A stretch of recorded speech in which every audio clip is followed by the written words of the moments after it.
निश्चय ही मैं समझूंगा कि हमारे गोंडियन धर्म संस्कृति के एक मजबूत कड़ी के रूप में, धर्म संस्कृति को मजबूत बनाने के रूप में हमारे समाज को लंबे समय तक दिशा, दशा और प्रेरणा देते और हमारे समाज के सुधार और विकास में काम आए।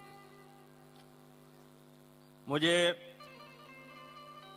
गोंडवाना के आंदोलन से जुड़े लगभग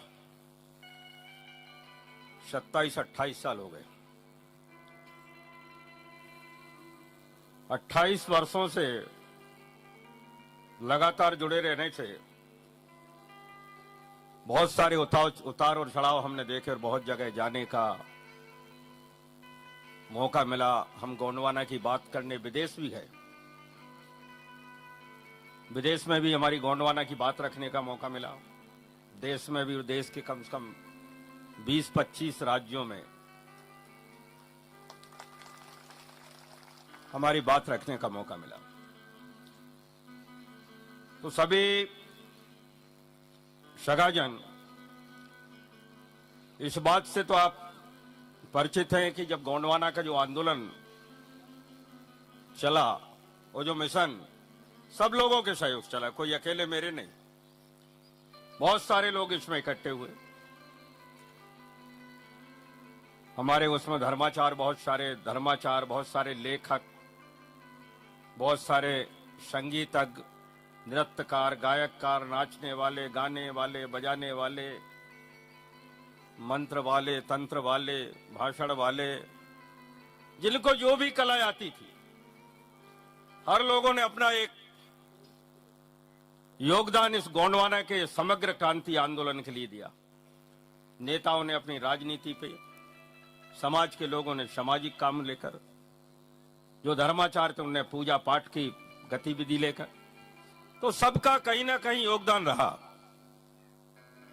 तो पिछले 20-25 साल में हमने यही इस सोए हुए समाज को जगाने का जब बीड़ा उठाया था, तो इसके पीछे कोई हमारी राजनीतिक मंशा किसी की नहीं। कई बार हम लोग सोच लेते हैं कि यार ये गोंडवाना का आंदोलन तो ये चुनाव के लिए तैयार करते हैं, सीधा अर्थ लोग लगा लेते हैं। लेकिन सच्चाई यह है कि ये कोई वोट की लड़ाई नहीं, ये कोई राजनीति को नेता बनाने की बात नहीं थी। तो गोंडवाना का आंदोलन जब खड़ा किया गया, उसके पीछे उद्देश्य था कि हमारे सामाजिक जो जीवन है उसको विकास की ओर ले जाना, सामाजिक उन्नति करना, हमारे धर्म की रक्षा करना, धर्म को जागृत करना, चैतन्य करना, हमारी संस्कृति जो खत्म हो रही उसे बचाना, हमारी भाषा जो गोंडी भाषा जो देश के 18 से 20 राज्यों में बोली जाती थी वो लुप्त प्राय होने लगी, उस गोंडी भाषा को बचाना, जल और जंगल और जमीन को बचाना कि हमारी लगातार जमीनें छिन रही हैं, हमारे जंगल छीने जा रहे हैं, हमारी भूमि छिन रही है। इन सब चीजों को बचाने के लिए और हमारी समाज की सुरक्षा, बहन बेटियों की इज्जत और आबरू की रक्षा के लिए ये सारा एक समग्र गोंडवाना के विकास का आंदोलन चला। 20 साल पहले या 2-4 साल पहले ही कह सकता हूं, आपके क्षेत्र में ये सतरंगी झंडे को कोई नहीं जानता रहा होगा। मुझे अच्छी तरह याद है कि जब सन 2000 के पहले 22, 24, 25 साल पहले किसी गांव में जब जाते थे, हम जय सेवा कहते थे, तो लोग हमको उल्टे कहते थे कि कहां से आ गई जय सेवा। उल्टे हमको चिल्लाते थे, दुनिया भर का अर्थ बताते थे। हम लोग थे प्रकृति की सेवा, तो फला सेवा बताते थे, भैया दारू पीने वाले सेवा बोलते, पुरानी चीज, तुम जयराम जी बोलते। तो हम लोगों को कई किस्म का ठोकर भी खानी पड़ी, कई किस्म की बातें सुननी पड़ी। लेकिन आज वो 20-25 साल का दिन मुझे याद है, कई किस्म की घटनाएं हमें याद है। इस आंदोलन में कई बार जेल भी गया मैं, छिंदवाड़ा में 2-3-4 बार जेल गया। कई केस बने हमारे ऊपर। पहले जो आजादी की लड़ाई में जय हिंद वालों पे केस बनते थे, जो जय हिंद बोलता था अंग्रेज लोग उसको उठा के जेल में डाल देते, बोले ये भारत की आजादी के सिपाही हैं। ऐसे ही हमारे साथ हुआ था छिंदवाड़ा में। पुलिस ढूंढती थी कि जय सेवा कौन कौन बोल रहे हैं। गांव में पता चला कि ये 15 लोग जय सेवा बोल रहे हैं, तो 15 लोगों को उठा के पुलिस ने अंदर कर दिया। ये हाल हमने देखा है। इस समग्र क्रांति आंदोलन में बहुत सारे घटनाएं, दुर्घटनाएं हुई, लेकिन आज हमें इस बात की खुशी है कि मेरा वो समाज जिसमें हमने रात दिनों मेहनत किया, वो समाज आज जय सेवा के महामंत्र को जानने लगा। लाखों नहीं, करोड़ों लोग जय सेवा बोलने लगे, करोड़ों लोग। और केवल गोंड ही नहीं, परसों मेरे ख्याल से 24 तारीख को मैं शहरिया आदिवासियों के बीच में था, शमशाबाद में। विदिशा में बहुत सारे शहरिया लोग हैं, जैसे अपने यहाँ भारिया हैं वैसे ही वहां शहरिया लोग। शहरिया लोगों ने मुझे बुलाया था, संयुक्त था उनका, भील और शहरिया लोगों का। जब मैं गया मुख्य अतिथि बन के 24 तारीख को, तो मैंने देखा कि सारे शहरिया और भील, चाहे वो महिला हो या पुरुष, सबने पीली पगड़ी बांधे थी, पीला ही पीला। पूरा शहर, जितनी बड़ी रैली निकली थी 3-4 किलोमीटर की, सारे ये लोग, महिला पुरुष बच्चों ने पीली पगड़ी बांध रखी थी। सारे के सारे जय सेवा और जोहार बोल रहे थे, सेवा जोहार, जय सेवा। वो भील लोग थे, जबकि गोंड वहां एक भी नहीं, शहरिया लोग। आप उड़ीसा में चले जाओ, आप झारखंड जाइए, बिहार में जाइए, उत्तर प्रदेश जाइए, आंध्र जाइए, महाराष्ट्र जाओ, हर जगह यह जय सेवा का महामंत्र चालू है। करोड़ों की तादाद में जय सेवा बोल रहे लोग। पीला कपड़ा देश के अंदर कई जगह शॉर्टेज पड़ गए, मालूम। जब छिंदवाड़ा में हम लोग, जब सम्मेलन वगैरह होता है, चुनाव होता है, पीले कपड़े का शॉर्टेज हो जाता है, ब्लैक मिलने लगता है। इतना पीला गमछा, इतना पीला कपड़ा बिकता है कि पीले कलर की डिमांड बढ़ गई लोगों। करोड़ों का व्यापार, पीले कपड़े वाले, गमछे वालों को करोड़ों का व्यापार आ गया। तो आज ये जय सेवा का महामंत्र चालू हुआ। हम धर्म को जानने लगे। गोंडवाना के आंदोलन के पहले कोई धर्माचार नहीं था हमारे पास। हमारे धर्म की पुराण भी निकल गए, धर्म को जानने वाले भी निकल गए, धर्माचार प्रवचन देने वाले भी निकल गए। प्रवचन होने लगे, कथाएं होने लगी, कोया पनेम, जो कहीं 3 दिन का, 2 दिन का, 8 दिन का, 5 दिन का, ये सब होने लगा। उसके पहले हम लोग गीत गाना जो बजाते थे, कहीं हम रफी के गाने गा रहे हैं, किसी कव्वाली सुन रहे हैं, कहीं पर भजन सुन रहे हैं। शादी ब्याह में हम दूसरों के, कहीं पंजाबियों के गाने बजा रहे हैं, गुजरातियों के गाने बजा रहे हैं। लेकिन आज जहां भी हमारे आयोजन होते हैं, हमारे खुद के गीतकार हैं, हमारे संगीतकार हैं, हमारे नृत्यकार हैं, हमारे गीत है, संगीत है। जहां भी जाते गोंडवाना के गीत बज रहे हैं। पहले सुनाई नहीं देता था कि कहीं पर हमारे गीत, लेकिन आज मोबाइल की टून पर, चाहे गूगल पर, यूट्यूब पर, जहां जहां भी देखो आप, टीवी खोलो, रेडियो खोलो, गोंडी और गोंडवाना के गीत और संगीत की बढ़िया लुभावनी धुन बज रही है। छिंदवाड़ा में गांव में हम जाते हैं, मैं ही खुद बोला करता था कि गीत और संगीत से गांव को इतना भर दो कि जहां से हम गुजरे जंगल पहाड़ों से, हमें गोंडवाना के गीत और संगीत नजर आए। आज मैं देखता हूं वहां ट्रैक्टर में भी लोग चल रहे हैं, तो उनने भी माइक लगा रखे, गोंडवाना के गीत बजा रहे हैं। शादी ब्याह में गोंडी गीत बज रहे हैं। चाहे दिवाई हो, फलदान हो, मृतक संस्कार हो, देव कार्य हो, हर जगह गोंडवाना के गीत और संगीत नजर आ रहे। ये सारा पिछले 20 साल का आप लोगों का आशीर्वाद रहा। पिछले 20 साल से हमारी युवाओं की मेहनत, हमारे धर्माचार और संगीतकारों की जो मेहनत रही, कि हमने भले कुछ चीज में कमी रही, लेकिन हमने धर्म, संस्कृति और भाषा की अलग जगाई। छिंदवाड़ा में जब हमने हर्री में अखिल भारतीय स्तर का गोंडवाना का सम्मेलन कराए, हमने राज्यपाल को बुलाया, हमने मुख्यमंत्री को बुलाया और उस मंच पे बोला कि भाई गोंडी भाषा हमारी है, हमारी मातृभाषा है, इसे सरकारी मान्यता चाहिए। तो मुख्यमंत्री ने वहां घोषणा की थी इस भाषा को मैं राजभाषा का दर्जा दूंगा और गोंडी भाषा सरकारी स्कूलों में पढ़ाई जाएगी। नई सरकार बनी, हमने फिर याद दिलाया, भोपाल के अंदर लिख के दिया, हमने खुद मुख्यमंत्री से मिलकर कहा कि कमलनाथ जी, चुनाव के पहले पुराने मुख्यमंत्री ने यह वादा किया था, आप भी उसी मंच में थे, आपने भी कहा था कि गोंडी भाषा को हम मान्यता देंगे, जो भी मुझे बन पड़ेगा मैं करूंगा। मैंने कहा अब आज आप मुख्यमंत्री बन गए, आपको ये करना पड़ेगा।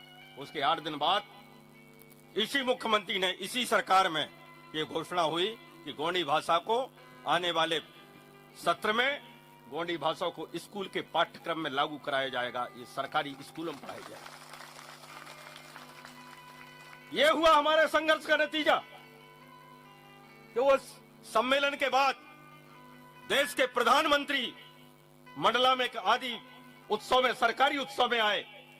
मंडला में जो कार्यक्रम रखा गया तो हमारे देश के प्रधानमंत्री नरेंद्र मोदी ने अपना भाषण की पहली लाइन गोंडी भाषा में बोली थी।